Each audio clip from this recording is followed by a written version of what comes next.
Thank you for choosing American Pest CEUs.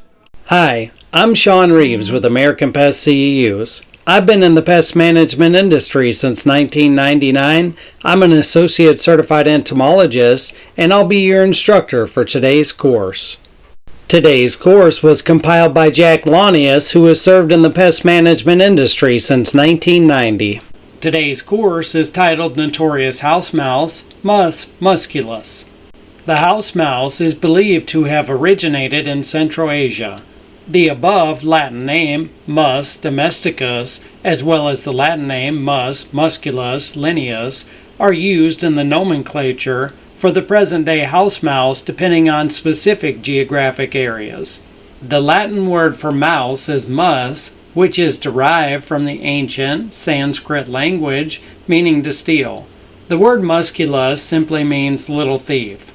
The relationship between mankind and the mouse started long ago, as they have traveled with us as stowaways throughout early trade routes and have continued to use mankind and his food supplies to extend their range to most parts of the world today. Overview of the course. Learning objectives.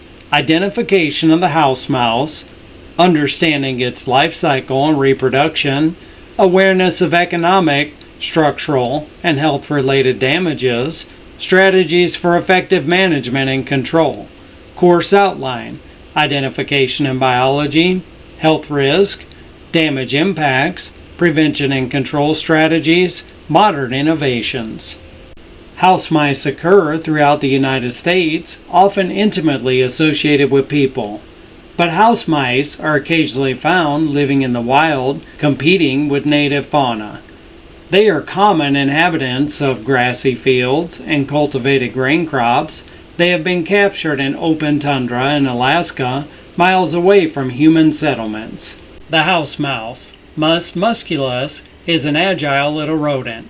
Adult weights vary from region to region and may be linked to the suitability of habitat, but usually range from 1/2 to 1 ounce. Adult house mice vary in color from light brown to dark gray, but most are often a dusky gray or medium brown over most of their bodies, except the belly, which may be a slightly lighter shade of their general color or may be cream colored. The mouse has moderately large ears for its body. The tail is nearly hairless and about as long as the body, 2.5 to 4 inches. The feet and eyes are small in proportion to its body. The house mouse is the most successful rodent in adapting to life with people. It thrives in a wide range of climatic conditions in a great variety of habitats, feeding on nearly any human food and reproducing at a remarkable rate.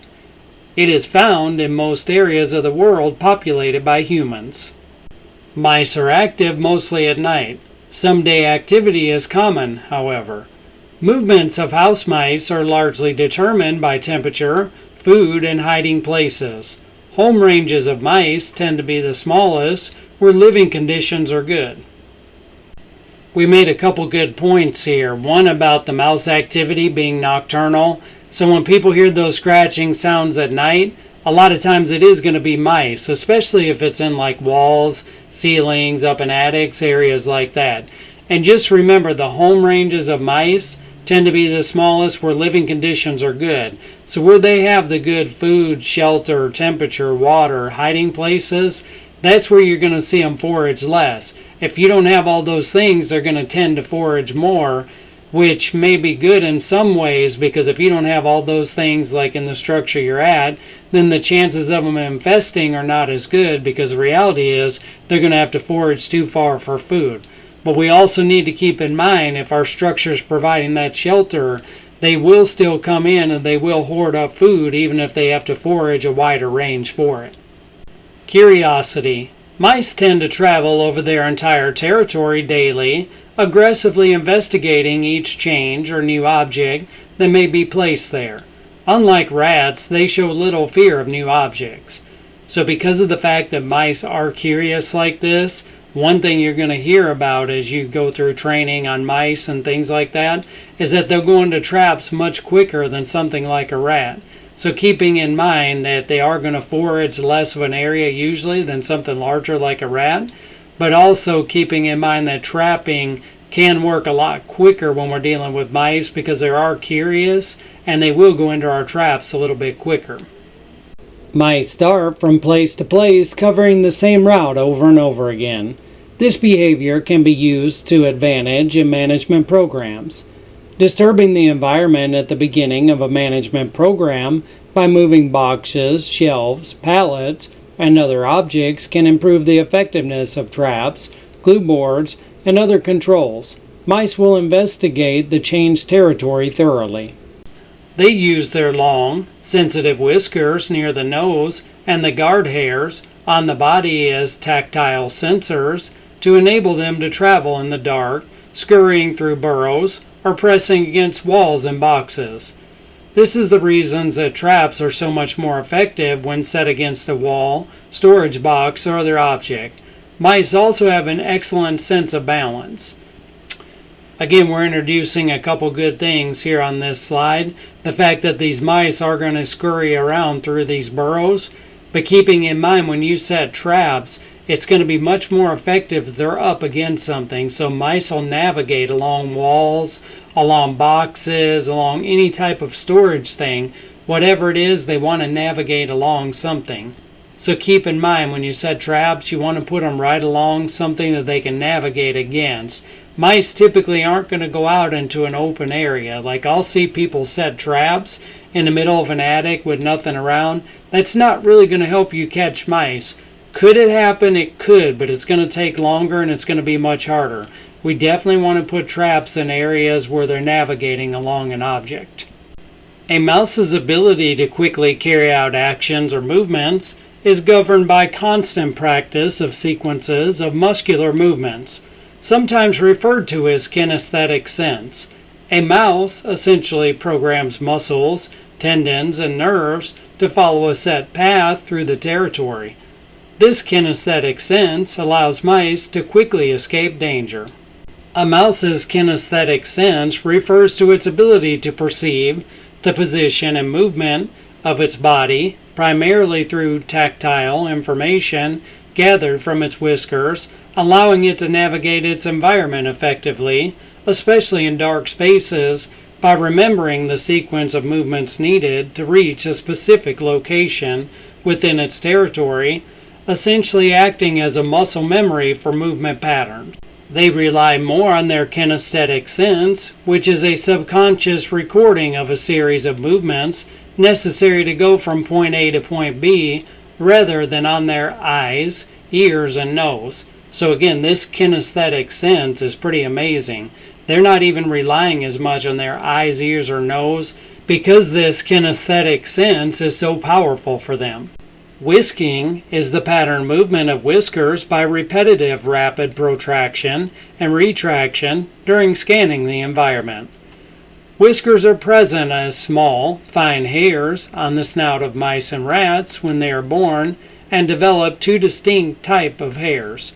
Longer, prominent hairs are formed, two-dimensional grid of 5 rows on the snout, macrovibrissae, and shorter hairs covering the snout and lift surfaces, microvibrissae. Because of the mouse's curiosity, a well-designed mouse management program can demonstrate success quickly, just the opposite of rat programs. Range. Mice are territorial and seldom travel more than 30 feet from their nest. The range is much smaller than rats' range of 100 to 150 feet. When food is nearby, mice can restrict their activity to just a few feet. Male territories are usually slightly larger than female territories. Distinctive features: large, rounded ears relative to head size, small, black, bead-like eyes, pointed snout with prominent whiskers.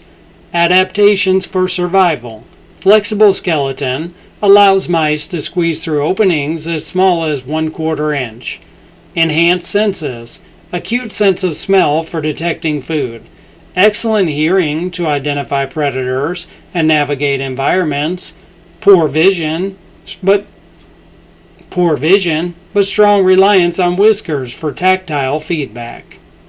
Physical abilities. For their size, they are excellent jumpers. Agile. Individuals can jump 12 inches, 30.5 centimeters, high from the floor onto an elevated flat surface. So keep in mind, a lot of you think about mice just navigating along floors, staying really low, but the fact that they can jump up to 12 inches does help them get up into areas. So don't just think they just sit on the floor. They spring up pretty high with their back legs and can jump up to that 12 inches high. You know, sometimes mice remind me of a cat in the way they can jump from a high area. They can jump from a height of 8 feet, 2.5 meters to the floor. They can jump against a wall or flat vertical surface, using it as a springboard to gain additional height. One thing that's good to note is when you're going out to inspect properties and you're looking for mice, don't just look low, look up higher, especially anywhere where there's stored food or items where they could nest. I can't tell you how many times I've found mice 8 or 10 feet up in a garage or somewhere with a bunch of shelves. Basically, they're just jumping and bouncing and just working their way up. So don't think they're just going to be at floor level. I keep saying that because it's a reality that a lot of technicians will miss mice on an inspection because they don't look up a little higher, because in their mind, mice are just scurrying along the floor. They can run up almost any vertical surface, from wood and brick walls to metal girders, pipes, weathered sheet metal, wire mesh, and cables without much difficulty if the surface is rough. So here again we can see, can a mouse climb right up a brick wall? Absolutely they can, and I've seen this many times. You know, now that we have technologies like wildlife cameras and even these Ring doorbell cameras, you see these things. For many years, technicians didn't think that this was possible, but now we're capturing it on camera. As we mentioned, mice are mostly nocturnal, so you typically wouldn't see it during the daytime. I know I've been doing this since 1999. I've never seen it during the daytime, but I've definitely seen it on videos. So let's just keep in mind, anytime you're looking at the exterior of a structure, especially on inspections, you got to find any areas where they could be getting in, around the soffits, around the eaves, because if they're able to climb the side of the house and get their way up there, mice need what? Maybe about 1/4 of an inch, maybe a little bit bigger to get in. In reality, you can easily miss an area if you're not doing a great inspection and understanding what type of material the walls are made out of from the outside of the home, because if they're made of any rough surface, the mice are going to work their way right up anytime they want to. Here's another interesting fact. They can run horizontally along insulated electrical wires, small ropes, and the like with ease. And I have seen this before. Actually, during the daytime, I've seen a mouse navigate an electrical wire from one structure to another. So I can tell you, this is not just filler content. This is something that really happens. So keep in mind, if you're looking for mouse infestations, sometimes you're going to have to look at the fact that they may be coming in on ropes, electrical wires, whatever could be coming over to a structure. And that's one way they could be getting on the roof line and working their way into the attic. Because I know a lot of people just don't understand, like, how do mice get in the attic? And we just talked about the walls, any rough surface from the outside. But obviously also, if you're in an area that has brick buildings and things like that, the mice can work their way up one building, go across an electrical line, and end up in another building. This can really fool people on inspections, and again, I keep saying this because if you miss that one area, it's going to be the area they're getting in, and you're never going to solve the mouse problem. And you may be surprised to know they are capable swimmers, although they generally do not take to water as well as do rats, and do not tend to dive below the surface. So mice can swim, so don't get the idea that water is going to be a barrier to them. They can swim right across. Now granted, as we talked about, things like roof rats, they tend to like to swim even more, but just keep in mind that mice can swim and they can navigate through a waterway. So just how good of swimmers are mice? Mice have great endurance and flexibility. Mice can swim and tread water for up to 3 days. When completely submerged, mice can also hold their breath for up to 3 minutes. So once again, I think we've landed the plane on the fact that water is not stopping mice, and it's pretty amazing what they can do around waterways. In other tidbits, they can walk or run along ledges too narrow for rats. They can survive for generations at a constant temperature of 24 degrees Fahrenheit or negative 4 degrees Celsius. So the reality is, those of you in the United States, they definitely can live in pretty much every climate we have here. When it says a constant temperature of 24 degrees, obviously anything warmer than that's going to be even better for them. But the bottom line is that most places, no matter where you're at, you're going to have a constant temperature of that. Now, when you go into places like the Arctic, obviously it's cooler. But the point is, they can be in and around structures enough too that they can survive, because they are very commensal in as much as they do want to be with humans anyways, because of the access to food, water, and harborage. They have been reported to be living 1,800 feet, 550 meters below the ground in a coal mine in England. And this is just another testament of their adaptability and their resilience to live in almost any area where humans are around. Feeding habits. Opportunistic omnivores, favoring grains, seeds, fruits, and protein sources like nuts. Known for hoarding food in hidden locations, house mice feed on a wide range of foods, although cereals seem preferred over other items. In particular, the germ of grains is favored by most mice. As supplemental diet items, mice often show preference for foods high in fat and protein, such as dry dog food, nuts, and dried meats.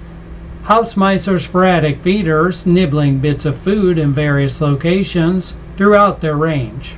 I can tell you firsthand, when it comes to preferred food for mice in residential structures, dog food has been my number one source. I think this is especially because a lot of people leave it out when they feed their dogs. They leave the dry dog food out, or they have bags of it stored in garages or in areas where mice can get access. They've got shelter, and what do you know, they have food right in the same area. So just keep in mind, anytime you're looking for mice, you may find dry dog food stored up in any area, like hoarded in an area, because mice are going to take it with them and they're going to set it up to where they have that constant food source. So one of the big things I tell my customers to do is make sure mice don't have access to dry dog food.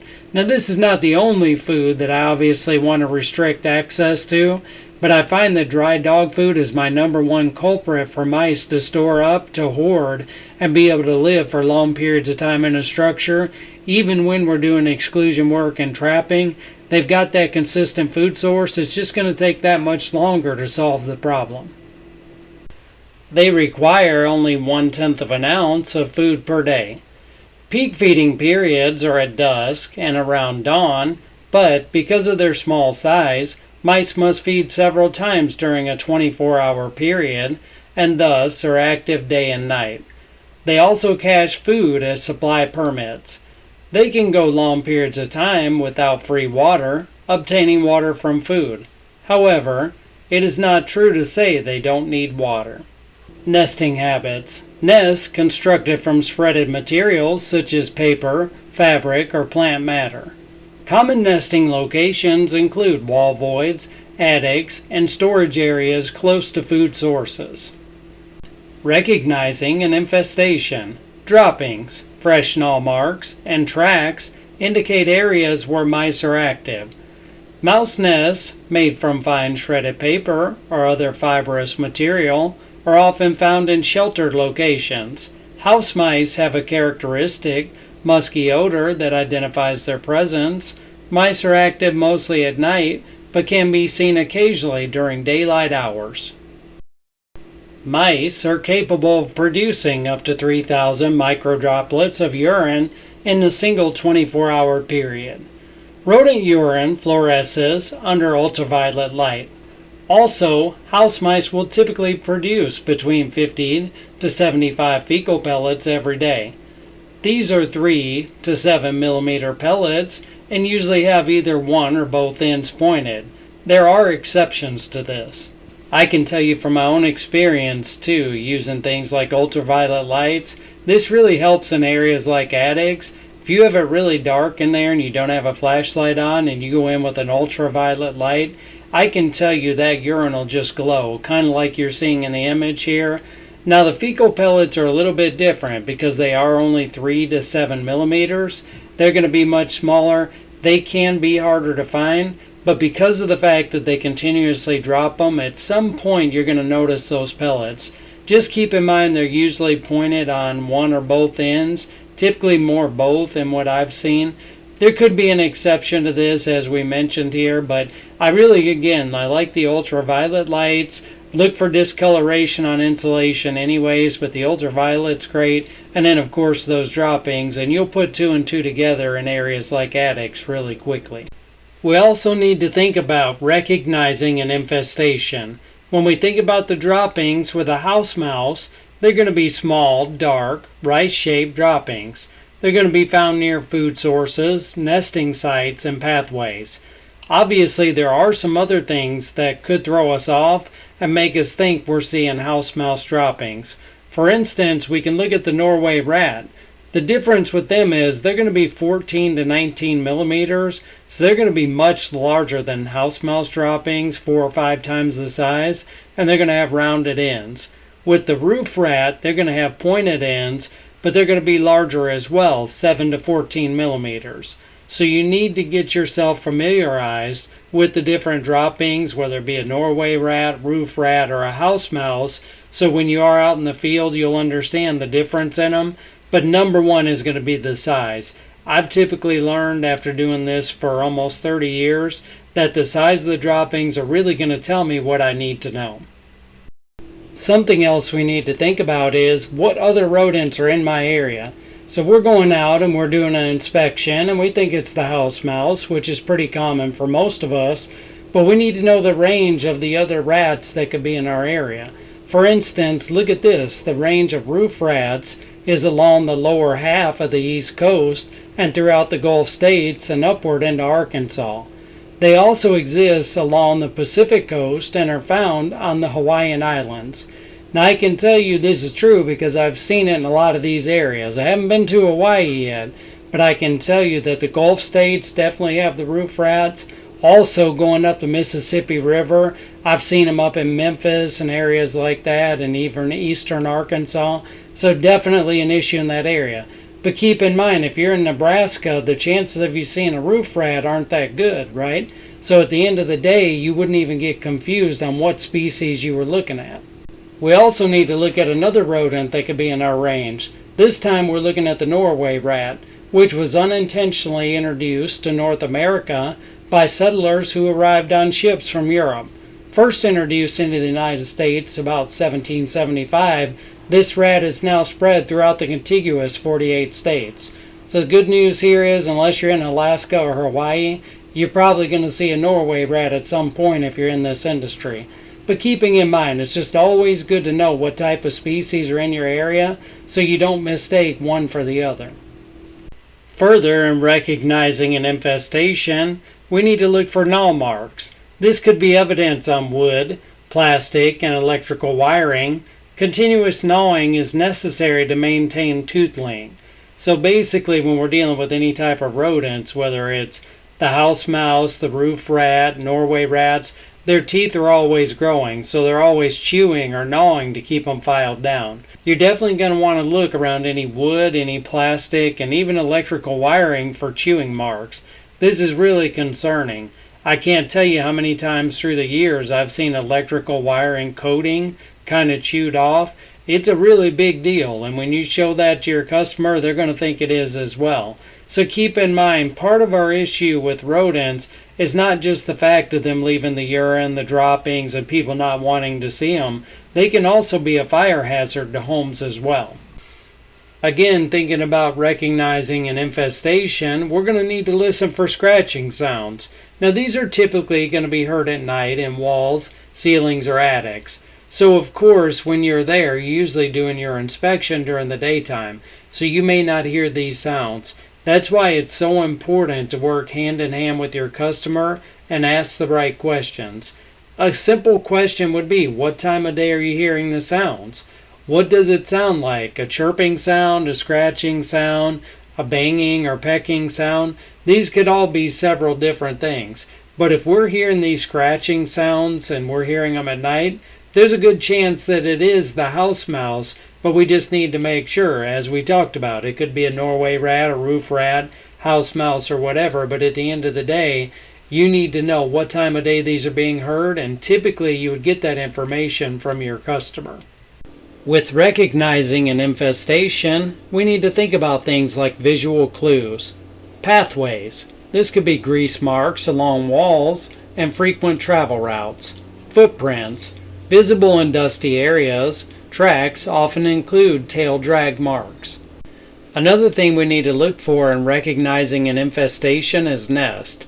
Look for nests made from shredded insulation, cardboard, or other soft materials.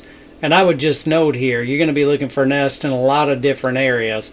Attics are always a good area because it's one of those areas they love to get in and kind of nest around the insulation and shred it up. But also places like garages. A lot of times I'll see mice nesting in a garage. They'll get in behind shelving and areas like that. They'll tear up some sort of paper or insulation, whatever they can find, and they'll make a nest. But keep in mind, mice nests can be just about anywhere, but you are going to look for these shredded materials when looking for them. Let's look at advanced detection techniques. Use of UV light. UV light can make otherwise invisible urine trails glow, providing a clear indication of mouse activity in pathways. And we talked a little bit about this earlier, but nothing's going to work better than some of these advanced techniques where you can make that urine glow. The droppings themselves can be really hard to see in certain areas. That's where I really love to use these UV lights, where I can make those urine trails glow and show me exactly where the mice are active. Just keep in mind that that area is going to have to be dark. If it's a lighted area, this is going to be of no help to you at all. Also, with advanced detection techniques, we can look at motion-sensitive cameras. Cameras equipped with motion detectors can capture footage of nocturnal activity, helping to locate nesting sites and the severity of infestations. So we talked about this before, but again, these rodents are going to be active at night, and there's nothing better than these types of technologies. Now, we talked before even about Ring cameras, but you can set these cameras up on a property. You have to make sure they have good batteries or they plug in a good spot, whatever you need. But I really like these when we start looking at rodents in general. In my mind, they're kind of like that 24-hour day. In my mind, they're kind of like that 24-hour-a-day inspector that's always there when you can't be. When we're thinking about inspections on these properties, for us, we might spend a half hour, an hour, maybe even an hour and a half doing an inspection, but that's all the time we're ever going to get. So if you're not checking into technologies like these motion-sensitive cameras, you definitely should, and I can tell you it's going to give you a lot more information. It's going to help you solve problems and make your customers a lot happier in the long run. Also, with advanced detection techniques, we can look at tracking powders. These fine powders adhere to the fur of mice, leaving visible trails as they move through an area. The trails can lead directly to nests or food sources. Again, with advanced detection techniques, we need to look at things like digital monitoring systems. Modern systems incorporate IoT, Internet of Things, technology to provide real-time updates on rodent activity, including alerts for pest control professionals. The adoption of new technologies, including data-rich, connected feeds powered by the Internet of Things, is transforming many industries, and pest control is no exception. This new approach moves the industry away from traditional, reactive, and labor-intensive methods towards proactive, more precise strategies driven by data. By leveraging sensor technology and applying real-time data analytics, IoT solutions offer enhanced accuracy, efficiency, and effectiveness in rodent control, as well as important benefits in terms of environmental, sustainability, and the allocation of labor. The remote monitoring marriage of deployed sensors, both in bait boxes and outside them in rodent transit areas, and algorithms designed to filter out false positives and to distinguish rodent activity from other types of movement, ensures maximum possible accuracy. If we think about it, the future of rodent control is here. The traditional, time-consuming method of manually checking traps just got a lot smarter thanks to the science of IoT. What does IoT enable when it meets a device like a mousetrap? 24/7 monitoring, real-time capture alerts, and up-to-the-minute program verification. This means that instead of getting caught up in the cycle of checking and scanning empty traps, now there is the ability to immediately respond to a capture alert and spend the time needed to identify the root cause of the problem. The result? Improved efficiency, audit readiness, and protection for your business, brand, and public health. Technology matters. Before taking a shot in the dark, you need to understand that many types of technology exist on the market, each with unique features and varying levels of detection, sensitivity, and accuracy. Understanding the pros and cons of available systems is a vital ingredient for success. Not all network platforms are created equal. Network connectivity in complex environments is a key feature to look for when considering digital rodent systems in order to ensure your system is working reliably 24/7. Everyone is familiar with cellular and Wi-Fi networks, but did you know that these communication platforms can be challenged in factories, food processing facilities, convention centers, and other complex environments? False positives are common in many technologies available today. False capture alerts destroy the value proposition of remote monitoring and cause headaches and unnecessary labor. Be sure you understand this key performance metric and invest in a system that has solved this issue. I can tell you there's a lot to talk about when it comes to remote rodent monitoring. One thing we have to think about is the fact that it's labor intensive. It's really hard to keep going to these homes and checking traps over and over again. Another issue we run into is that they can be in hard to reach areas. So anytime you're putting rodent traps in an attic or an area like that, especially when you get down by the eaves and soffits, it's going to be really hard to get back into these areas. Another thing that's really important in my mind is a trapping schedule. Many of us miss checking rodent traps. I can't tell you how many companies I've worked with where they keep telling me one of their hardest things is selling a rodent exclusion job, going back to check traps, but then forgetting to go back over and over again until the traps. I can't tell you how many companies tell me they set traps, they check them once, and then they forget to go back again. So staying on a trapping schedule is really hard. So the reality of it is using these remote monitoring procedures can really help that side of the business. The other thing we're going to need to think about is the learning curve. There's obviously going to be a little bit of a learning curve when it comes to remote monitoring of traps. So we need to just make sure that we understand the product, we understand how it works, and that we set ourselves up with a system that's going to be of good quality and is actually going to do what we need it to do. So make sure you search out the different manufacturers, make sure you read the directions, and that you understand the full functionality and how the system works, because nothing would be worse than investing all this money in remote monitoring and it not work, and then you still have to go physically keep checking those traps. Let's talk about disease transmission when it comes to the house mouse. Zoonotic diseases. Pathogens directly or indirectly transmitted to humans by mice. Disease transmission. 1. Hantavirus pulmonary syndrome HPS. Transmission. Inhalation of airborne particles from mouse urine, droppings, or saliva. Symptoms: fever, muscle aches, fatigue, progressing to severe respiratory distress. The second disease we want to look at when it comes to disease transmission is leptospirosis transmission. Skin contact with water or soil contaminated by infected urine. Symptoms: high fever, headache, muscle pain, jaundice, and kidney damage. When it comes to disease transmission, we also need to think about salmonellosis transmission is going to be by ingesting food or water contaminated with mouse feces. Symptoms: nausea, vomiting, diarrhea, and abdominal cramps. Our next disease associated with the house mouse is lymphocytic choriomeningitis virus, LCMV.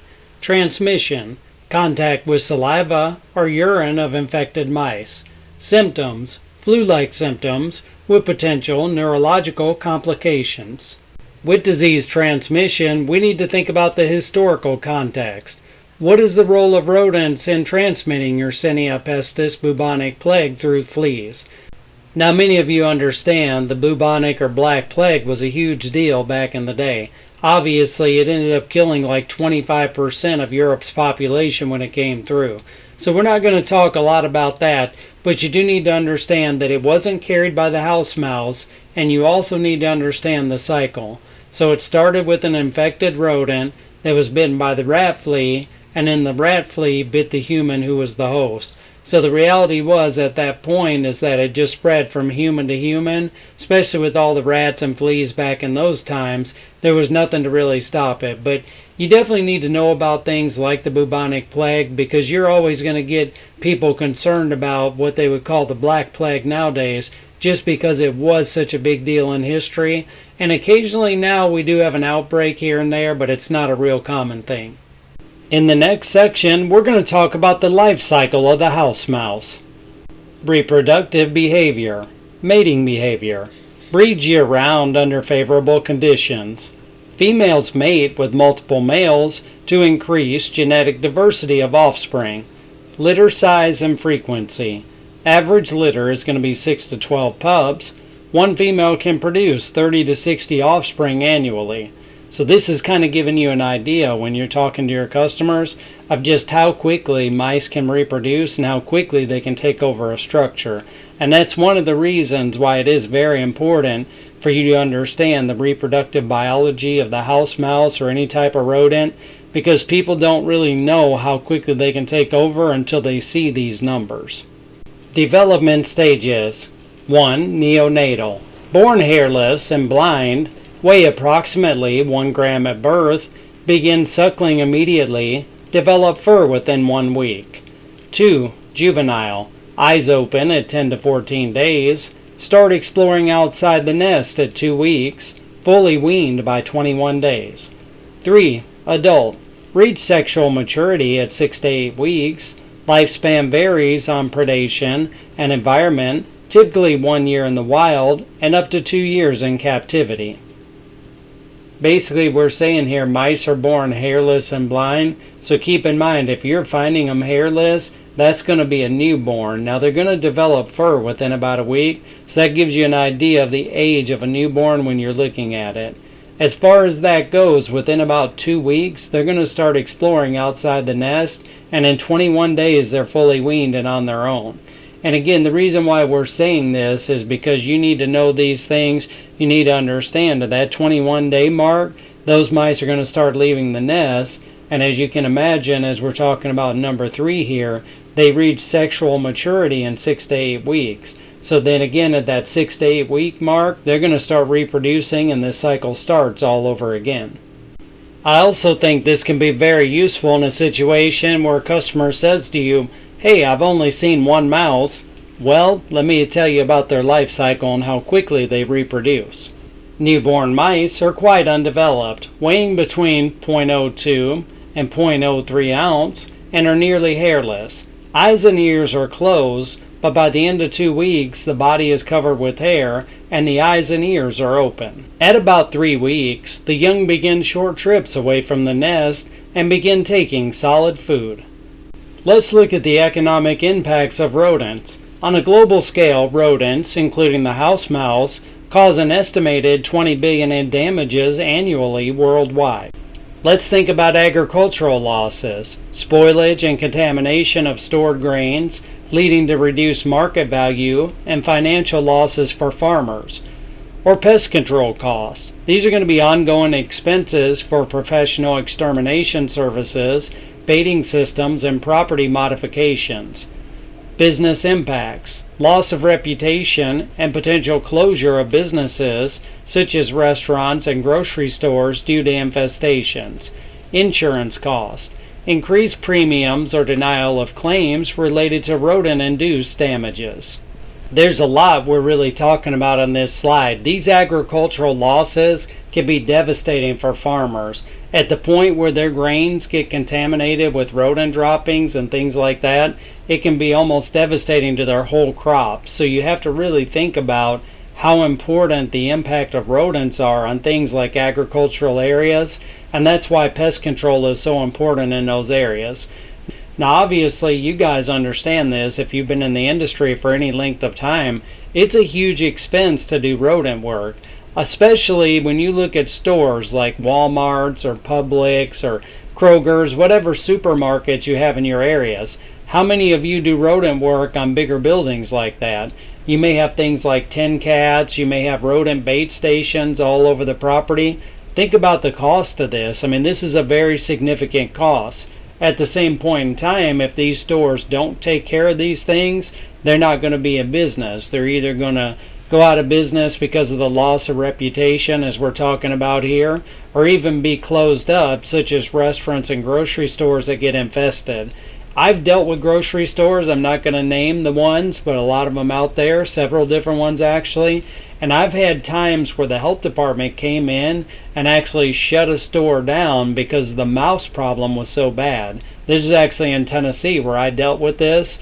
So this is a really big problem. So you guys have to understand that when it comes to your reputation and or sanitation standards by things like the health department, we have to remember what we're doing out there in these services has a big impact, but we also have to understand the importance of it. And I'm saying this especially in commercial settings, because when a business loses its reputation or gets closed down by a regulatory agency, they've got a major problem on their hands. And just keeping in mind, when it comes to insurance, typically I've seen denial of claims on anything related to rodents. Doesn't matter if they damage insulation in an attic or they chew up wiring. I'm not seeing insurance companies cover this. Now, some of you may say something different, and I definitely am open to listening, but from my experience, insurance companies don't want to cover this, and that's why when I talk to people, it's so important about doing the exclusion work, the habitat modification, rodenticides, whatever we need to do to get rid of that rodent problem, because if they don't take care of it, they're going to have all the problems you're seeing on the list here. To further that point, think about things like structural damage. Let's look at wiring. Mice are going to chew through electrical wiring, not only causing significant repair costs, but also increasing the risk of electrical fires, which account for tens of thousands of house fires annually. Damaged communication lines can disrupt business operations and home systems. When we look at insulation, mice often shred insulation to use in nesting, leaving behind contaminated materials that compromise thermal efficiency. Replacing insulation is costly and labor intensive, often requiring decontamination of affected areas. And just to go off of something we talked about here, especially when it comes to the insulation, how many of you are doing like extraction of insulation where you go up in an attic, you extract all the insulation and you blow it back in? I know a lot of pest control companies that are doing this because the insulation itself does become compromised when you have a rodent problem up there for a period of time. Now, I will also say this, as we mentioned in the slide here, it's very costly and labor intensive, so not everybody wants to do it. But how do you handle a situation like that? Let's say you go out, you do an inspection, you see there's a rodent problem, you know it needs to be taken care of, but you also know that the attic is just trashed and the insulation's destroyed. I think it's something we need to think about. Now, a lot of you will use like deodorizers, disinfectants, you'll even do sanitation types of services like that. And those can be good, but at some point that insulation, if it's just covered in rodent droppings and urine, it really needs to be removed and replaced. So this is just something you can look at on a case-by-case basis, but I would definitely have a plan in place for the areas where insulation is destroyed, because it's just not something you want to leave up there. At the same point in time, I understand because of the significant cost, not everybody wants to replace it, and sometimes we'll use like a disinfectant, we'll use a deodorizer, and that'll be good enough for that customer. Let's talk about health-related damages. Food contamination. A single mouse can contaminate far more food than it consumes.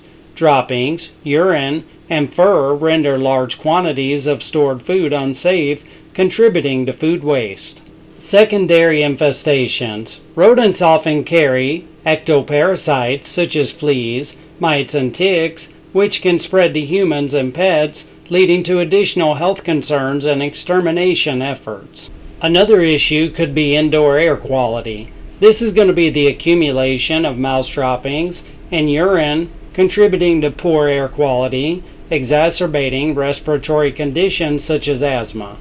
Here's another thing we're introducing. After a while, when you have mice leaving droppings and urine everywhere, especially in areas where there's insulation, or even on floors, I've seen this as well, but up in attics especially, that air coming into the house, some of it's going to come through the attic. It's going to be an issue, especially when it comes to respiratory conditions such as asthma. I've seen this. I've been in people's homes where they have suffered from this. So this again goes back to what do we do in those areas where we have the urine and the droppings, and how do we clean them up? Because if we leave an area like that, we're obviously going to leave the people in this position.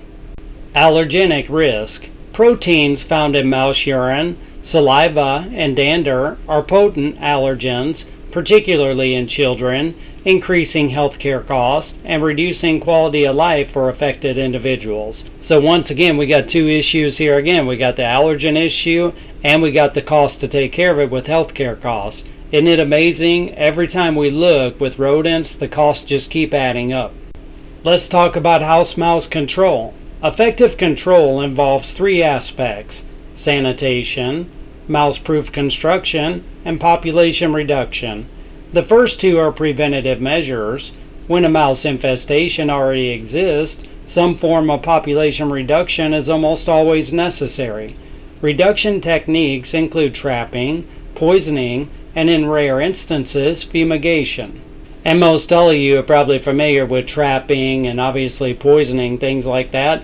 But I did speak to a company one time in the state of Florida that actually fumigated a home. The rats were so bad that even after they did exclusion, even after they did trapping, they were going back daily and just taking multiple rats out. At the end of the fumigation, they went out and did an inspection. They found 63 dead rats in the home. So this is not a common thing, but I thought it was an interesting story, and I was really surprised when they told me. But then again, having done this since 1999, I think I've seen or heard about everything at this point. Sanitation. Proper sanitation is an important step in controlling house mouse populations. In particular, eliminate places where mice can find shelter. They cannot survive in large numbers if they have few places to rest, hide, or build nests and raise their young. Total elimination of mice through sanitation, however, is almost impossible. So we need to understand sanitation is very important. We have to change the habitat. We have to modify. People can't have junk everywhere. They can't have storage all around the perimeter of their homes.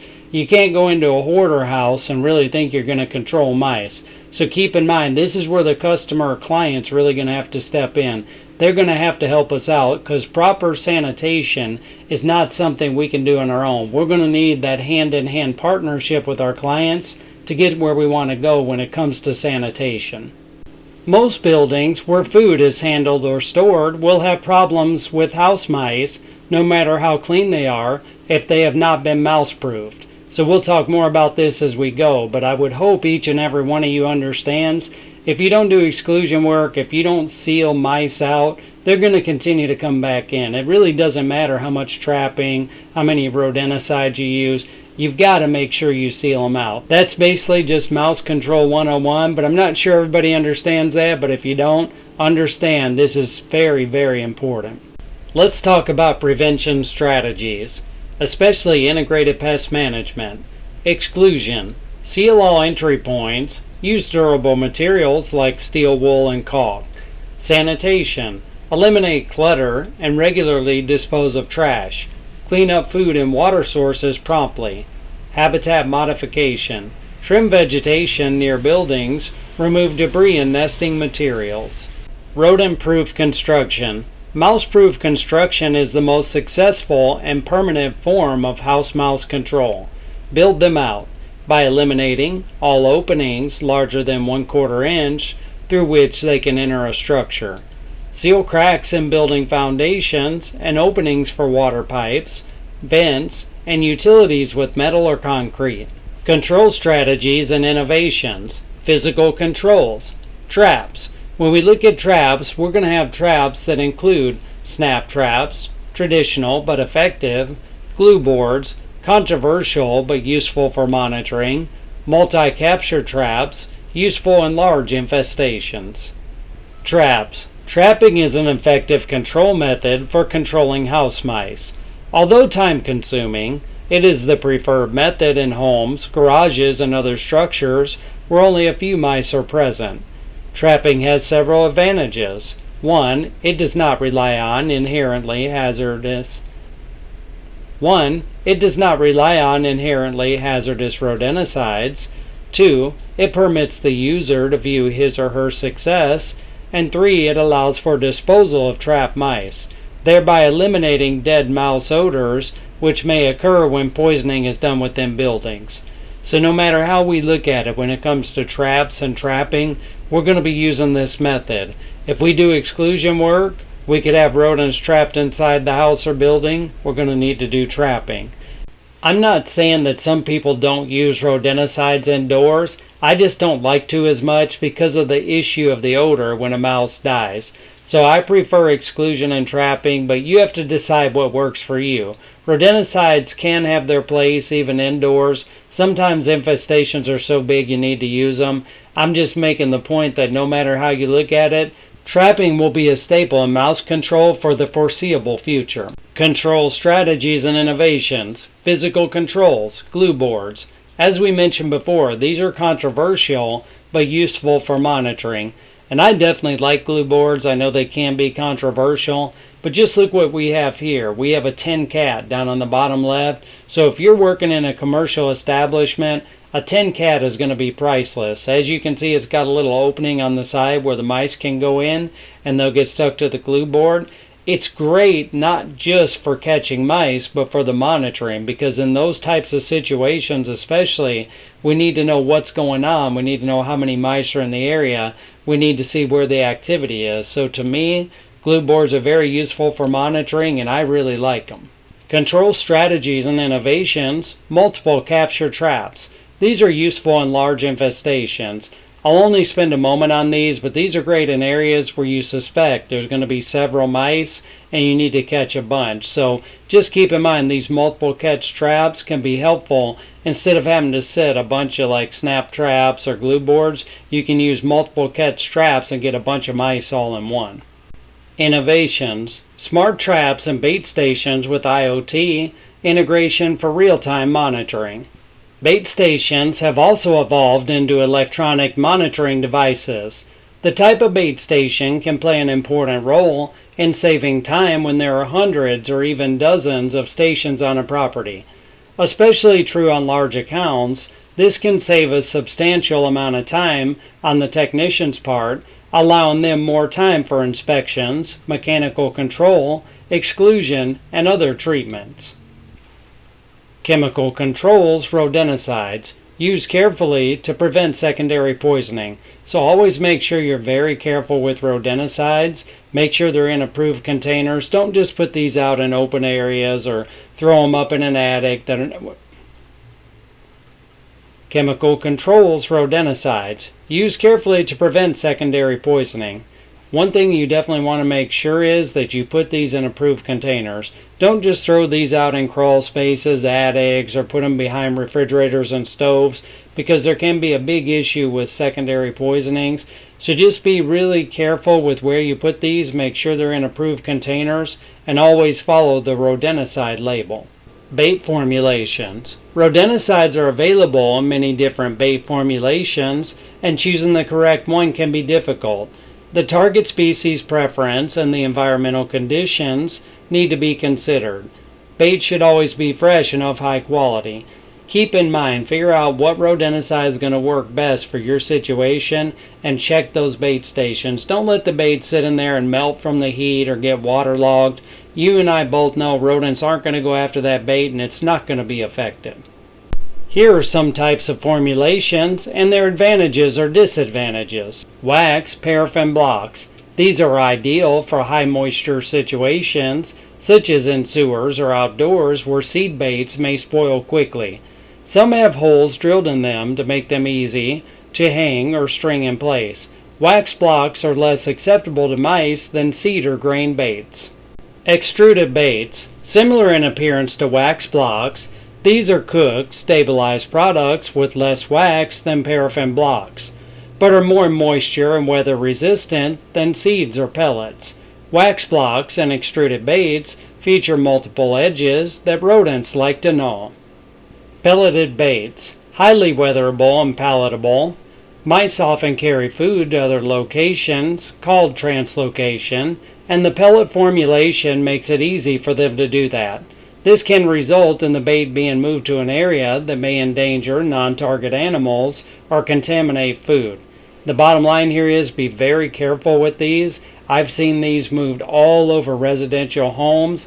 I've seen mice move them into kitchen areas, under cupboards, behind refrigerators, anywhere they could nest. These can be a really big issue, so just be very careful with them. Seed baits. Formulated especially for mice, as seeds are one of their preferred foods. Usually packaged in place packs, which mice can tear open. Place packs keep the bait fresh. Meal baits.